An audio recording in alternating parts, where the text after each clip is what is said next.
is Bangalore Headlines, your source for the latest news and alerts from across the city. ಇವತ್ತು ನಮ್ಮ ವಿಜಯನಗರ ವಿಧಾನಸಭಾ ಕ್ಷೇತ್ರದ ಶಾಸಕರು ಮತ್ತು ಗೋವಿಂದನಗರ ಕ್ಷೇತ್ರದ ಶಾಸಕರಾಗಿರ್ತಕ್ಕಂಥ ಪ್ರಿಯಾ ಕೃಷ್ಣರವರ ಕಚೇರಿ ಬಳಿ ನಾವೆಲ್ಲರೂ ಕೂಡ ಸೇರಿದ್ದೀವಿ. ಸೇರಿರ್ತಕ್ಕಂಥದ್ದು ಇಷ್ಟೇ, ಈಗಾಗಲೇ ಕರ್ನಾಟಕ ಸರ್ಕಾರದಲ್ಲಿ ಮಂತ್ರಿಮಂಡಲ ರಚನೆ ಆಗಿದೆ. ನಿನ್ನೆ ಇವತ್ತು ಮಂತ್ರಿಮಂಡಲದಲ್ಲಿ ಯಾರು ಕಾಂಗ್ರೆಸ್ ಪಕ್ಷದಲ್ಲಿ ಅತ್ಯಂತ ಹಿರಿಯ ನಾಯಕರಿದ್ದಾರೆ, ಪ್ರಭಾವಿ ನಾಯಕರುಗಳಿದ್ದಾರೆ, ಇವತ್ತು ಕಾಂಗ್ರೆಸ್ ಪಕ್ಷಕ್ಕೆ ಒಂದು ಆಸ್ತಿಯಾಗಿರ್ತಕ್ಕಂಥ ಕೃಷ್ಣಪ್ಪರವರು, ಪ್ರಿಯಾ ಕೃಷ್ಣರವರು ಇವತ್ತು ತಾವು ಏನು ಯಾವ ಮಾನದಂಡಗಳನ್ನು ಇಟ್ಕೊಂಡು ಇವತ್ತು ಮಂತ್ರಿಮಂಡಲ ರಚನೆ ಮಾಡಿದ್ದೀನಿ ಅಂತಕ್ಕಂಥದ್ದು ಇವತ್ತು ಕೂಡ ಯಕ್ಷ ಪ್ರಶ್ನೆ ಆಗಿದೆ. ಯಾಕಂದರೆ ಪ್ರಾಮಾಣಿಕರು, ನಿಷ್ಠಾವಂತರಿಗೆ ಪಕ್ಷಕ್ಕೆ ನಿಷ್ಠೆ ತೋರುವಂಥವ್ರಿಗೆ ನೀವು ಸ್ಥಾನಮಾನ ಕೊಡಬೇಕಾ, ಇಲ್ಲಾಂದರೆ ಪಕ್ಷದಿಂದ ಪಕ್ಷಕ್ಕೆ ಬಂದಂಥವ್ರಿಗೆ ಸ್ಥಾನಮಾನ ಕೊಡಬೇಕಾ, ಇಲ್ಲಾಂತಂದರೆ ಯಾವುದೋ ಜೈಲಿಗೆ ಹೋಗಿ ಬಂದಂಥವ್ರಿಗೆ ಸ್ಥಾನಮಾನ ಕೊಡಬೇಕಾ, ಪಕ್ಷದ ವಿರೋಧಿ ಚಟುವಟಿಕೆಗಳನ್ನು ಮಾಡಿರ್ತಕ್ಕಂಥವ್ರಿಗೆ ಸ್ಥಾನಮಾನಗಳು ಕೊಡಬೇಕಾ? ದಯವಿಟ್ಟು ಇದನ್ನು ನಾವೆಲ್ಲರೂ ಕೂಡ ಉಗ್ರವಾಗಿ ಖಂಡಿಸ್ತೀವಿ. ಈ ಮಂತ್ರಿಮಂಡಲದಲ್ಲಿ ಕೃಷ್ಣಪ್ಪನವರಿಗೆ, ಪ್ರಿಯಾ ಕೃಷ್ಣರವರಿಗೆ ಇವತ್ತು ಸ್ಥಾನ ಸಿಗದೇ ಇರತಕ್ಕಂಥದ್ದು ನಮ್ಮೆಲ್ಲರ ಆಕ್ರೋಶಕ್ಕೆ ಕಾರಣ ಆಗಿದೆ.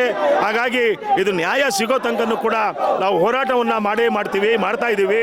ಹಾಗಾಗಿ ವಿಜಯನಗರ ಮತ್ತು ಗೋವಿಂದನಗರ ಎರಡು ಕ್ಷೇತ್ರದ ಕಾಂಗ್ರೆಸ್ ಪಕ್ಷದ ಎಲ್ಲ ಘಟಕಗಳ ಅಧ್ಯಕ್ಷರುಗಳು, ಮುಂಚೂಣಿ ಘಟಕಗಳ ಅಧ್ಯಕ್ಷರುಗಳು, ಕಾಂಗ್ರೆಸ್ ಪಕ್ಷದ ಎಲ್ಲ ನಾಯಕರು ಇವತ್ತು ಸಾಮೂಹಿಕವಾಗಿ ಕಾಂಗ್ರೆಸ್ ಪಕ್ಷಕ್ಕೆ ಹೋಗಿ ಕಚೇರಿಗೆ ಹೋಗಿ ಇವತ್ತು ರಾಜೀನಾಮೆ ಕೊಡ್ತಕ್ಕಂಥ ಕೆಲಸವನ್ನು ಮಾಡ್ತಾ ಇದ್ದೀವಿ.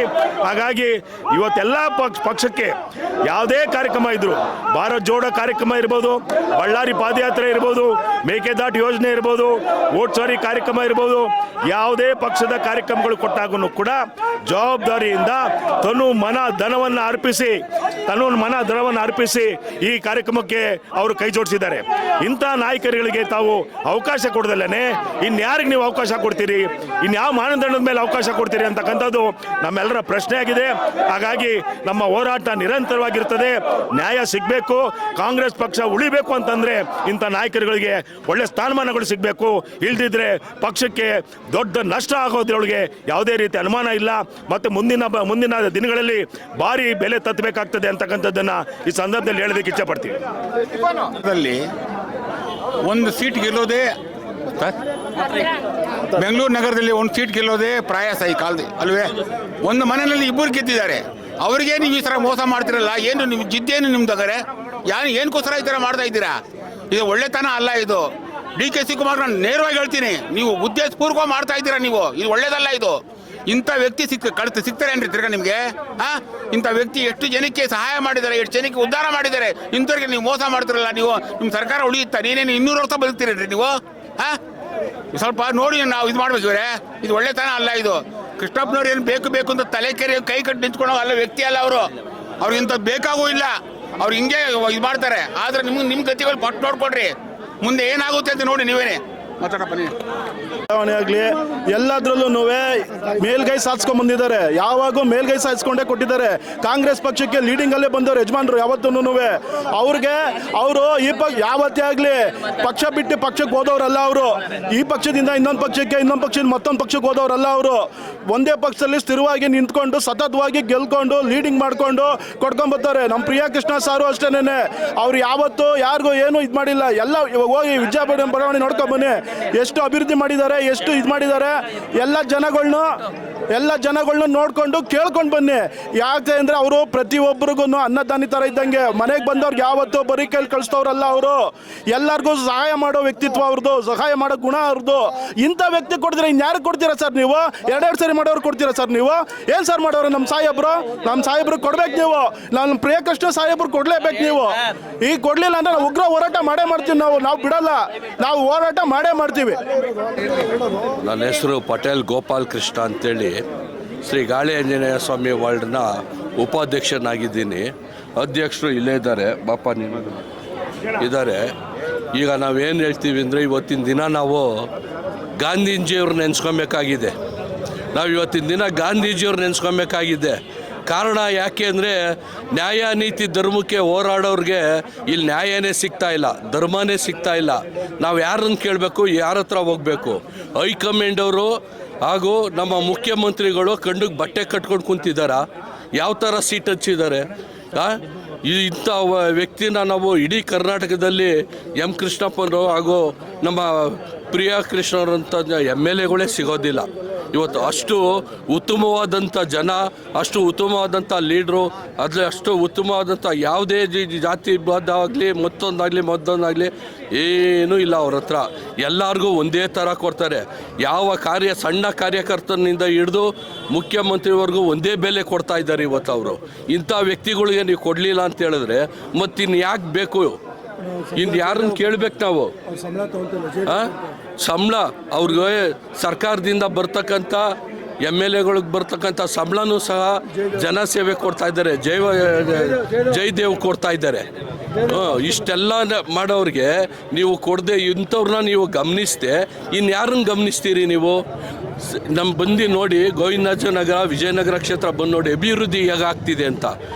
ಅಭಿವೃದ್ಧಿ ಹೇಗಾಗ್ತಾ ಇದೆ ಅಂತ ಬಂದು ನೋಡಿ. ಒಂದು ದೇವಸ್ಥಾನ ಇರ್ಬೋದು, ಒಂದು ಚರಂಡಿ ಇರ್ಬೋದು, ಒಂದು ದೀಪ ಇರ್ಬೋದು, ಪ್ರತಿಯೊಂದು ಮಸೀದಿಗಳು ಸಹ ಮಾಡ್ತಾ ಇದ್ದಾರೆ. ಯಾರು ಮಾಡ್ತಾ ಇದ್ದಾರೆ ಸರ್ ಈ ಥರ? ಯಾರು ಮಾಡ್ತಾರೆ? ಇಡೀ ಕರ್ನಾಟಕದಲ್ಲಿ ಎಲ್ಲ ಕಡೆ ನೋಡ್ಕೊಂಬನ್ನಿ, ಎಲ್ಲೂ ಮಾಡ್ತಾರೆ. ಅದಕ್ಕೋಸ್ಕರ ಇವತ್ತು ನಾವು ಗಾಂಧಿಯವ್ರನ್ನ ನೆನೆಸ್ಕೊಂಡು ಟೋಪಿ ಹಾಕ್ಕೊಂಡು ನಿಷ್ಠೆಯಿಂದ ನಾವು ಇವತ್ತು ಪ್ರಾಂಪ್ಟಾಗಿ ನಾವು ಹೋರಾಟ ಮಾಡ್ತಾ ಇದ್ದೀವಿ. ನಮಗೆ ಇವತ್ತಿನ ದಿನ ನಮ್ಮ ಇಬ್ಬರು MLA ಸಾಹೇಬರುಗಳು ಇಬ್ಬರಿದ್ದಾರೆ. ಇಬ್ಬರಲ್ಲಿ ಯಾರಿಗಾನ ಒಬ್ರಿಗೆ ಕೊಡಿ, ನಾವು ಇಬ್ರಿಗೂ ಕೇಳಲ್ಲ. ಒಂದೇ ಕಡೆ ನೀವು ಇಬ್ಬರಿಬ್ಬರಿಗೆ ಜೈಲಿಂದ ಬಂದವರು ಕೊಡ್ತೀರಾ, ಮೋಸ ಮಾಡಿದವರು ಕೊಡ್ತೀರಾ, ಅನ್ಯಾಯ ಮಾಡಿದವ್ರು ಕೊಡ್ತೀರಾ, ನ್ಯಾಯ ನೀತಿ ಧರ್ಮವಾಗಿ ಹೋರಾಡೋರ್ಗೆ ಯಾಕೆ ಕೊಡ್ತಾ ಇಲ್ಲ ನೀವು ಅಂತ ನಾವು ಎದೆ ತಟ್ಕೊಂಡು ಕೇಳ್ತೀವಿ. ಇವತ್ತು ಯಾವುದೇ ರೀತಿಯೂ ನಮ್ಮಲ್ಲಿ ಯಾವುದೇ ರೀತಿಯೂ ಅನ್ಯಾಯ ಮೋಸ ಆಗದೇನೆ ಇಂಥವ್ರಿಗೆ ಕೊಟ್ಟ ಅಂದರೆ ಇಡೀ ಕರ್ನಾಟಕದಲ್ಲಿ ಜನ ಎಲ್ಲರೂ ನೆಲೆಸ್ಕೊಳತಕ್ಕಂಥ ಕೆಲಸ ಮಾಡ್ತಾರೆ. ಕೆಲಸ ಮಾಡೋಂಥ ವ್ಯಕ್ತಿ ಕೊಡಿ ದಯಮಾಡಿ ಅಂತ ಕೇಳಿ ನಾವು ನಿಮ್ಮ ಮುಖಾಂತರ ನಾವು ಕೇಳ್ಕೊಳ್ಳೋಕ್ಕೆ ಇಷ್ಟಪಡ್ತೀವಿ. ನಮ್ಮ ಇಡೀ ಭಾರತದಲ್ಲಿ ಭ್ರಷ್ಟಾಚಾರ ರಹಿತವಾದ ಶಾಸಕರು ಅಂದರೆ ಪ್ರಪಂಚದಲ್ಲೇ ಇರೋರು ಅಂತ ನಮ್ಮ ಪ್ರಿಯಾ ಕೃಷ್ಣವ್ರವರು, ಕೃಷ್ಣಪ್ಪರು ಇರ್ಬೋದು, ಸತತವಾಗಿ ಗೆದ್ಕೊಂಡು ಬರ್ತಾ ಇದ್ದಾರೆ ಕಾಂಗ್ರೆಸ್ ಪಕ್ಷದಲ್ಲಿ. ಯಾವುದೇ ಪಕ್ಷದ ಇಲ್ಲಿ BJP ಇತ್ತು ಮೊದಲು ಸೋಮಣ್ಣ ಇದ್ದಾಗ, ಬಿನ್ನಿಪೇಟೆ ಇದ್ದಾಗ. ಅವಾಗ 2 ಆದಮೇಲೆ ಇವರು ಸತತವಾಗಿ ಕಾಂಗ್ರೆಸ್ಸನ್ನು ಭದ್ರ ಬುನಾದಿ ಹಾಕಿದ್ದಾರೆ. ಅಂಥ ವ್ಯಕ್ತಿಗೆ ನೀವು ಯಾಕೆ ಮಂತ್ರಿ ಕೊಟ್ಟಿಲ್ಲ ಅಂತ ನಾವು ಹೈಕಮಾಂಡ್ನ ಕೇಳ್ಕೊತೀವಿ. ಯಾಕಂದರೆ ಜನರಿಗೆ ಸಹಾಯ ಮಾಡ್ತಾರೆ. ಭಾರತ್ ಜೋಡೋ ಇರ್ಬೋದು, ಮೇಕೆದಾಟು ಇರ್ಬೋದು, ಯಾವುದೇ ಸಮ್ಮೇಳನ ಕಾಂಗ್ರೆಸ್ ನಡೀಲಿ ಮೊದಲು ಇವರು ಹಣ ಸಹಾಯ ಇರ್ಬೋದು, ಎಲ್ಲ ಥರ ಸಹಾಯ ಮಾಡಿ ಜನನ ಕರ್ಕೊಂಡೋಗಿ ಶಕ್ತಿ ತೋರಿಸುವಂಥ ವ್ಯಕ್ತಿಗಳಿಗೆ ನೀವು ಮಂತ್ರಿ ಮಾಡಿಲ್ಲ ಅಂದರೆ ಯಾವುದೇ ದೇವಸ್ಥಾನ ಇರ್ಬೋದು, ಧಾರ್ಮಿಕ ಇರ್ಬೋದು, ಎಲ್ಲ ಜನಾಂಗದವ್ರಿಗೆ, ಎಲ್ಲ ಸಮುದಾಯದವ್ರಿಗೆ ಭವನಗಳು ಕಟ್ಟಿ ಅಂಬೇಡ್ಕರ್ ಇರ್ಬೋದು, ಎಲ್ಲರಿಗೂ ಒಂದೊಂದು ಸಮುದಾಯ ಭವನ ಕೊಟ್ಟು ಎಲ್ಲ ಜಾತ್ಯತೀತವಾಗಿ ಎಲ್ಲರಿಗೂ ಸಪೋರ್ಟ್ ಮಾಡುವಂಥ ವ್ಯಕ್ತಿ ಪ್ರಿಯಾ ಕೃಷ್ಣ ಅವರು ಮತ್ತು ನಮ್ಮ ಕೃಷ್ಣಪ್ಪನವರು. ಜನರಿಗೆ ಸದಾಕಾಲ ಯಾವುದೇ ಭ್ರಷ್ಟಾಚಾರ ಇಲ್ಲದೆ ಕೆಲಸಗಳು ಮಾಡಿಕೊಂಡು ಮಾದರಿ ನಗರವನ್ನಾಗಿ ಮಾಡಿದ್ದಾರೆ. ಅಂಥವ್ರಿಗೆ ನೀವು ಯಾಕೆ ಮಂತ್ರಿ ಕೊಟ್ಟಿಲ್ಲ ಅಂತ ನಾವು ನಮ್ಮ ಅಭಿಮಾನಿಗಳ ಕೇಳ್ಕೊತಾ ಇದ್ದೀವಿ. ಕೃಷ್ಣ ಅಂತ, ನಾವು ಕಾಂಗ್ರೆಸ್ಗೆ ವಾರ್ಡ್ ಪ್ರೆಸಿಡೆಂಟ್ ಆಗಿದ್ದೀನಿ ಸರ್. ಹೆಂಗೆ ಅಂದರೆ ಇಂಡಿಯಾಗೆ ನಂಬರ್ 1 MLA ಅವರು ಅಂದರೆ ಇವರೇ ಸರ್. ವೈಟು ಅಂದರೆ ಎಲ್ಲ ಇವರೇನೆ. ಯಾವುದೇ ಕಾರಣಕ್ಕೂ ಏನು ತೊಂದರೆ ಇಲ್ದಂಗೆ, ಏನು ಪ್ರಾಬ್ಲಮ್ ಇಲ್ದಂಗೆ ನಡ್ಕೊತಾ ಇರೋದು ಇವರೊಬ್ಬರೇ. ಯಾವುದೇ ಥರ ಕಮಿಷನ್ ಆಗಲಿ ಒಂದಿದ್ದಾಗಲಿ ಯಾವುದು ಏನು ತೊಗೊಳ್ಳೋದಿಲ್ಲ. ಅಂಥ ವ್ಯಕ್ತಿಗೆ ಇವರು ಇಲ್ಲಿ ಕೊಡಲಿಲ್ಲ ಅಂದರೆ ಸರ್, ನಿಷ್ಠಾವಂತರಿಗೆ ಕಾಂಗ್ರೆಸ್ಸಲ್ಲಿ ಬೆಲೆ ಇಲ್ಲ ಸರ್. ನಾವು ಯಾವುದೇ ಕಾರಣಕ್ಕೂ ಇವರು ಕೊಡೋ ಗಂಟ ನಾವು ಬಿಡೋದೇ ಇಲ್ಲ ಸರ್. ಹೋರಾಟ ಮಾಡೇ ಮಾಡ್ತೀವಿ, ಉಗ್ರವಾಗಿ ಹೋರಾಟ ಮಾಡಿ ನಾವು ಮುಂದುವರ್ಸ್ತೀವಿ ಸರ್. ಎಲ್ಲಿ ಗಂಟೆ ಆಗುತ್ತೆ ಅಲ್ಲಿ ಗಂಟೆ ಆಗಲಿ. DK ಸಾಹೇಬ್ರು ನೋಡಲಿ, ಏನು ನಮ್ಮ ಸಾಹೇಬ್ರು ಕೊಡೋ ಗಂಟ ನಾವು ಬಿಡೋದೇ ಇಲ್ಲ ಸರ್. ನಿಷ್ಠಾವಂತರು ಕೊಡಲಾರೆ ಏನು ಸರ್ ನಾವು ಮಾಡೋದು? ಎಲ್ಲ ಕಾರ್ಯಕರ್ತರು ಬೇಜಾರಾಗ್ಬಿಟ್ಟವ್ರೆ. ಎಲ್ಲ ಸಾಮೂಹಿಕವಾಗಿ ಹೋಗಿ ಇವತ್ತು ರಾಜೀನಾಮೆ ಮಾಡ್ಬಿಟ್ಟು ಬಂದು ಉಗ್ರ ಹೋರಾಟ ಮಾಡೇ ಮಾಡ್ತೀವಿ ಸರ್. ದಯವಿಟ್ಟು ಥ್ಯಾಂಕ್ ಯು. ನಾವು ಡಾಕ್ಟರ್ ಶಿವಣ್ಣ, ಅಖಿಲ ಕರ್ನಾಟಕ ಮಾಜಿ ಸೈನಿಕರ ಸಂಘದ ರಾಜ್ಯಾಧ್ಯಕ್ಷರು. ಇವತ್ತು ನಾವೆಲ್ಲ ಸೈನಿಕರು ಕೂಡ ಭಾಗವಹಿಸಿದ್ದೀವಿ. ಯಾಕೆಂದರೆ ಸೈನಿಕ ಅನ್ನೋ ಇವತ್ತು ಕರ್ನಾಟಕದಲ್ಲಿ ಏನಾದ್ರು ಬೆಲೆ ಕೊಟ್ಟು ನಮಗೆ ಪ್ರತಿ ವರ್ಷ ನಮ್ಮ ಕಾರ್ಯಕ್ರಮಗಳಿರ್ಬೋದು, ಸೈನಿಕರ ಕಷ್ಟ ಸುಖಗಳಿಗೆ ಸ್ಪಂದಿಸುವಂಥ ವ್ಯಕ್ತಿ ನಮ್ಮ ಮಾನ್ಯ ಎಂ ಕೃಷ್ಣಪ್ಪನವರು ಹಾಗೂ ನಮ್ಮ ಪ್ರಿಯಾಕ್ಷನವರವರ ವ್ಯಕ್ತಿತ್ವಕ್ಕೆ ಇಡೀ ರಾಜಕಾರಣದಲ್ಲಿ ಅವ್ರ ಥರ ವ್ಯಕ್ತಿತ್ವ ಉಳ್ಳವರಿಲ್ಲ. ಆಮೇಲೆ ನಮ್ಮ ಸೈನಿಕರಿಗೆ ಒಂದು ಕಚೇರಿ ಅನ್ನೋದಿರಲಿಲ್ಲ. ಇಡೀ ರಾಜ್ಯದಲ್ಲಿ ಎಲ್ಲ ಕಡೆ ಅಲ್ದ್ವಿ, ಆದರೆ ಇವತ್ತಿನ ದಿನ ಕಚೇರಿ ಕೊಟ್ಟಿರೋದು ನಮ್ಮ ಮಾನ್ಯ ಪ್ರಿಯಾಕ್ಷಣರವರು ಹಾಗೂ 4 ಕೋಟಿ ವೆಚ್ಚದಲ್ಲಿ ಕೂಡ ನಮ್ಮ ಚಂದ್ರ ಲೇಔಟ್ ದೆಹಲಿ ಮಾದರಿಯ ಹುತಾತ್ಮ ಯೋಧರಿಗೆ ಸ್ಮಾರಕ ಕಟ್ಟಿಸೋದು. ಇಲ್ಲಿ ಯಾವುದೇ ನಾವಿರೋದು ಒಂದು 15-20 ಜನ ಇರ್ಬೋದು, ಆದರೆ ಯಾವುದೇ ವೋಟ್ ಬ್ಯಾಂಕ್ಗೋಸ್ಕರ ಅವ್ರು ಮಾಡಿಲ್ಲ. ನಿಜವಾದ ದೇಶ ಪ್ರೇಮ ಉಳ್ಳ ರಾಜಕಾರಣಿ ನಮ್ಮ ಪ್ರಿಯಾಕ್ಷಣರವರು. ಅಂಥ ಒಂದು ವ್ಯಕ್ತಿಗೆ ನೋಡಿ ಇವತ್ತಿನೇನು ಮಂತ್ರಿಗಳ ಸ್ಥಾನ ಕೊಟ್ಟಿದೆ. ಎಷ್ಟೋ ಜನ CBI ಕೇಸು ಜೈಲ್ಗೆ ಹೋಗಿರೋರು, ಪ್ರಾಮಾಣಿಕರು ಅಲ್ಲದ ಪಕ್ಷಗಳಿಗೆ ಪಕ್ಷ ಬಿಟ್ಟು ಬಂದಂಥ ವ್ಯಕ್ತಿಗಳಿಗೆ ಇವತ್ತು ಸಚಿವ ಸ್ಥಾನ ಕೊಟ್ಟಿದ್ದಾರೆ.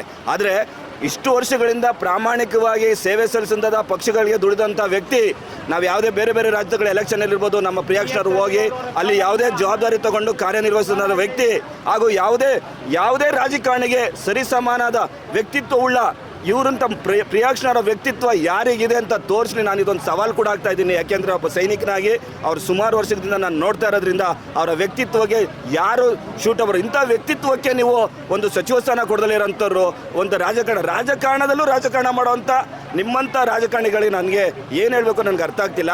ಯಾಕೆಂದರೆ ನಾವು ಓಪನ್ ಅಪ್ ಆಗಿ ಹೇಳ್ತಾ ಇದ್ದೀವಿ, ಇವತ್ತೊಂದು ದಿನ ಪ್ರಿಯಾಕ್ಷಣರವರ ಒಂದು ವ್ಯಕ್ತಿತ್ವನ ಯಾರಾದರೂ ಕೇಳಿ ಇಡೀ ಕ್ಷೇತ್ರದಲ್ಲಿರ್ಬೋದು ಇಡೀ ರಾಜ್ಯದಲ್ಲಿರ್ಬೋದು ಯಾರಾದರೂ ಅವ್ರನ್ನ ಕೆಟ್ಟವ್ರು ಅಂತ ಹೇಳ್ಬಿಟ್ರೆ ನಾನೊಂದು ಚಾಲೆಂಜ್ ಮಾಡ್ತಿದ್ದೀನಿ.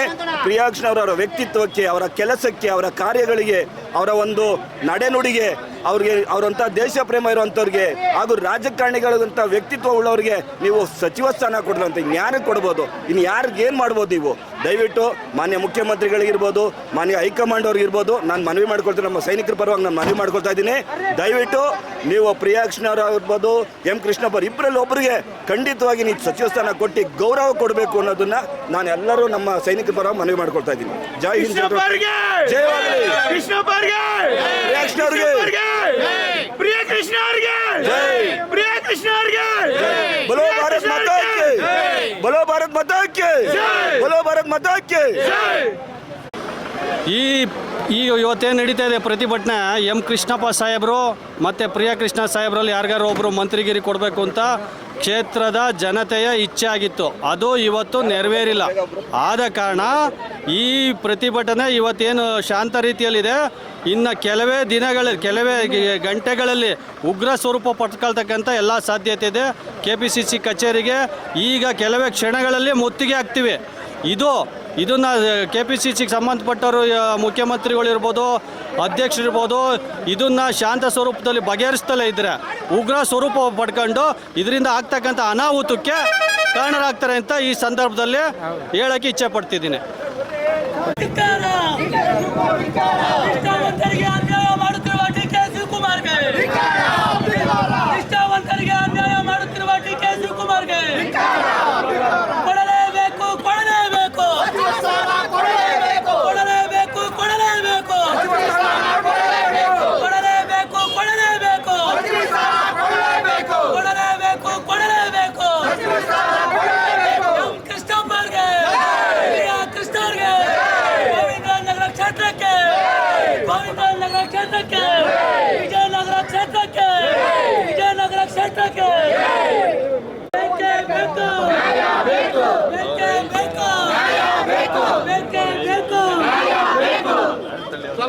ಸರ್ಕಾರ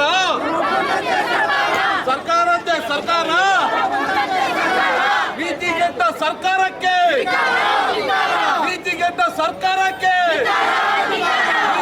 ಸರ್ಕಾರಕ್ಕೆ ಕೊಡಲೇಬೇಕು.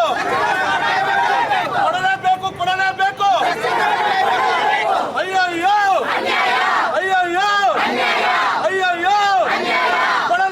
ಕೊಡಲೇಬೇಕು. DK ಶಿವಕುಮಾರ್ ಅವ್ರಿಗೆ, DK ಶಿವಕುಮಾರ್ಗೆ, ರೀತಿಗೆಟ್ಟ ಸರ್ಕಾರಕ್ಕೆ, ಕಾಂಗ್ರೆಸ್ ಹೈಕಮಾಂಡ್ಗೆ, ಅಯ್ಯಯ್ಯೋ ಸರ್ಕಾರ